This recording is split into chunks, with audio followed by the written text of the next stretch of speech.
తిరుమల శ్రీవారి సొమ్ము ఖచ్చితంగా భక్తులకి చెందాలి. అంటే పంచమని కాదు. ఆ భక్తులు వేసే విరాళం శ్రీవారి కొండపైన సదుపాయాలు పెంచడానికి వినియోగించాలి. ఇవాల్టికి ఇంకా అదనంగా జనాలు ఇప్పుడు అక్కడ 20,000 మందో, 25,000 మందో ఉండటానికి వీలుంది. అంటే ఆ కాటేజీలు ఇవి. రోజుకి దర్శనం చేసుకునేవాళ్ళు 80,000 మంది. దానికి తగ్గ ఏర్పాట్లు చేయండి. కొండ కింద చేస్తారా? కొండ పక్కన చేస్తారా? చెయ్యండి. కావాలంటే అటవీ శాఖతో మాట్లాడి మరి కొంత ప్లేస్ తీసుకొని చెయ్యండి. కాటేజీలు ఏర్పాటు చేయండి. అక్కడికొచ్చిన ప్రతి ఒక్కళ్ళు ఉండడానికి ఒక వసతి ఉండి, ఆ తర్వాత దర్శనం చేసుకొని వెళ్తే ఎంత బావుంటుంది. అట్లాగే ఇప్పటికి ఆహారం పెడుతున్నారు. అలాగే మరికొన్ని వసతులు చెయ్యండి. ఏది ఉచిత బస్సులు పెడతారా పైకొచ్చేటటువంటి వాళ్ళకి? ఇప్పుడు కొన్ని ఉచిత బస్సులున్నాయి. పెంచుతారా? పెంచండి. టీటీడీ తరపునే బస్సులు అడగండి కావాలంటే. అలాగే గోశాలలు పెట్టండి. గోవులకు సంబంధించినటువంటి ఏర్పాటు చేయండి. భక్తులు ఇస్తున్నది వెంకటేశ్వర స్వామి వారి కోసం. ఎక్కడో గుళ్ళు, శ్రీవారి గుళ్ళు మనం ఎందుకు కట్టాలి విదేశాలకు వెళ్ళి? విదేశాల్లో డబ్బులు లేవా వాడికి? అక్కడ ఉన్నటువంటి భక్తులు డాలర్లలోనే డబ్బులు సంపాదించుకున్నారు. వాళ్ళు కావాలంటే వాళ్ళు కట్టుకుంటారు. మన డబ్బులు తీసుకెళ్ళి అక్కడ కట్టడం ఎందుకు? తిరుమల తిరుపతి దేవస్థానం ఇక గ్లోబల్ బ్రాండ్. ఆయన గ్లోబల్ బ్రాండ్ ఏంటి? సర్వాంతర్యామి ఆయన.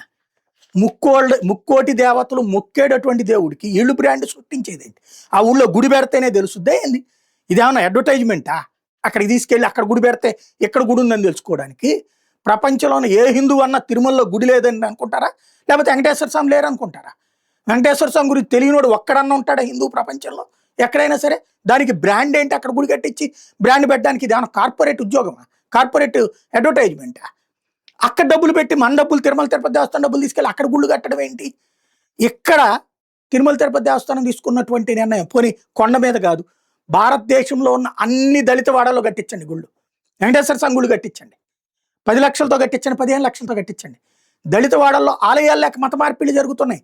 అందుకోసమే శ్రీవాణి ద్వారా ఆంధ్రప్రదేశ్లోనూ తెలంగాణలో కూడా గుళ్ళకి ఓకే చేసింది. దాన్ని దేశవ్యాప్తంగా అమలు చేయండి.